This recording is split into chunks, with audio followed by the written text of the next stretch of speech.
ഇടതുപക്ഷ ജനാധിപത്യ മുന്നണിയുടെ യോഗം ഇന്ന് ബഹുമാനപ്പെട്ട മുഖ്യമന്ത്രിയുടെ അധ്യക്ഷതയിൽ ചേരുകയുണ്ടായി. യോഗം പ്രധാനമായും ആലോചിച്ചത് മുന്നണി സംവിധാനത്തെ ശക്തിപ്പെടുത്തുന്നതിനുള്ള സംഘടനാപരമായ പ്രവർത്തനങ്ങളെക്കുറിച്ചാണ്. സംസ്ഥാനത്തുടനീളം ഇടതുപക്ഷ ജനാധിപത്യ മുന്നണിയെ ജനങ്ങളുടെ ജീവിത പ്രശ്നങ്ങളിൽ കൂടുതൽ ശക്തമാക്കി ജനകീയ പ്രശ്നങ്ങൾ കൈകാര്യം ചെയ്യാവുന്ന നിലയിൽ കൂടുതൽ ശക്തിപ്പെടുത്തുന്നതിനുള്ള പരിപാടികളാണ് തയ്യാറാക്കിയിട്ടുള്ളത്. കേരളത്തിൽ വയനാട് പാർലമെന്റ് മണ്ഡലത്തിലേക്കും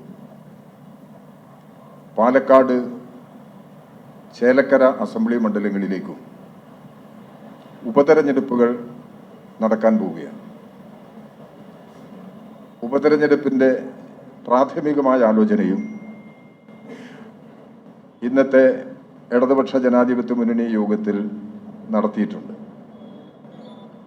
ഇന്ന് കേരളം ശ്രദ്ധിക്കപ്പെടുന്ന ഏറ്റവും പ്രധാനപ്പെട്ട ഒരു പ്രശ്നം വയനാടിന്റെ പുനരധിവാസമാണ്. വയനാടിന്റെ പുനരധിവാസം എന്നതുകൊണ്ട് അർത്ഥമാക്കുന്നത് ഈ കഴിഞ്ഞ ഉരുൾപൊട്ടലിലും കനത്ത മഴയത്തും നിരവധി ആളുകൾ മരണപ്പെടുകയും നിരവധി കുടുംബങ്ങൾക്ക് അവരുടെ ജീവിതോപാധിയെല്ലാം നഷ്ടപ്പെടുകയും ചെയ്തു. ഇവരെയെല്ലാം ചേർത്ത് നിർത്തി സംരക്ഷിക്കുന്നതിലും വീടും സ്ഥലവും തൊഴിലുപകരണങ്ങളും എല്ലാം നഷ്ടപ്പെട്ടവരെ പുനരധിവസിപ്പിക്കുന്നതിനുള്ള സംസ്ഥാന ഗവൺമെന്റിന്റെ ശ്രദ്ധേയമായ പ്രവർത്തനത്തിൽ ഇടതുപക്ഷ ജനാധിപത്യ മുന്നണി സംതൃപ്തി രേഖപ്പെടുത്തിയിട്ടുണ്ട്. വളരെ വേഗത്തിൽ തന്നെ പുനരധിവാസം ഉറപ്പാക്കുന്നതിനുള്ള പ്രവർത്തനങ്ങളുമായി ഗവൺമെന്റ് മുന്നോട്ട് പോവുകയാണ്. താൽക്കാലികമായി എല്ലാ കുടുംബങ്ങൾക്കും സംരക്ഷണം നൽകാനും എല്ലാ ജീവിതോപാധികളും നഷ്ടപ്പെട്ടവരെ അവർക്ക് ആവശ്യമായ സാമ്പത്തിക സഹായം നൽകി നിലനിർത്തുന്നതിനും സംസ്ഥാന ഗവൺമെന്റ് മാതൃകാപരമായ നടപടികൾ സ്വീകരിച്ചിട്ടുണ്ട്.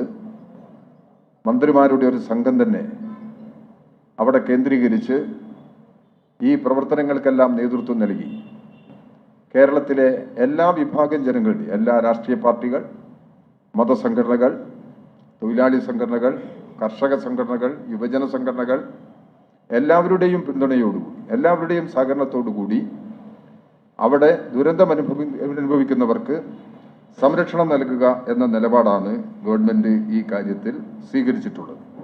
ഈ പ്രവർത്തനങ്ങളിൽ ഇടതുപക്ഷ ജനാധിപത്യ മുന്നണി സംതൃപ്തി പ്രകടിപ്പിച്ചിട്ടുണ്ട്.